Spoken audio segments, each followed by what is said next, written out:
अस्सलाम वालेकुम वरहमतुल्लाहि वबरकातुहू। अल्हम्दुलिल्लाह कफ़ा व सलामुन अला इबादिही अल्लज़ीना इस्तफ़ा, अम्मा बाद। मोहतरम नाज़रीन इकराम, कुर्बानी सवाल व जवाब की नशिस्त में आप हजरात का इस्तक़बाल है। आज की नशिस्त का मौजू है कि कुर्बानी करने से कुछ लोगों के जज्बात मजरूह होते हैं, क्योंकि हम और आप जिस मुल्क में रहते हैं, हम कुर्बानी करते हैं तो कुछ लोगों को तकलीफ होती है, इसलिए बेहतर है कुर्बानी को छोड़ दिया जाए, न किया जाए।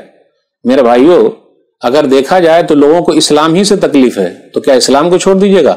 लोगों को नमाज से तकलीफ है, तो क्या नमाज को छोड़ दीजिएगा? रोजे से तकलीफ है, वो तो तकलीफ है ही। तो इसलिए हमें और आपको उन लोगों को खुश करने के लिए नहीं करना, हम अल्लाह के लिए करते हैं, रसूलुल्लाह सल्लल्लाहु अलैहि वसल्लम के बताए हुए तरीके पर चलते हैं। और जो लोग इस्लाम पे नहीं है वो कभी भी खुश होने वाले नहीं है। एक आयत पर गौर कीजिए, सूरह बकरा सूरह नंबर 2 आयत नंबर 120, वलन तरज़ा अन्कल यहूद वलन नसारा हत्ता तत्तबिअ मिल्लतहुम कुल इन्न हुदल्लाहि हुवल हुदा, कि आपसे यहूद और नसारा राजी हो ही नहीं सकते जब तक कि आप उनके हिसाब से न चलने लगे। लेकिन याद रखिएगा, हिदायत तो वो अल्लाह ही की हिदायत है। वो कौन सा है? वो है इस्लाम। इसलिए मेरे भाइयों, लोगों के चक्कर में रहेंगे तो कुछ नहीं होगा, अल्लाह को खुश करना है।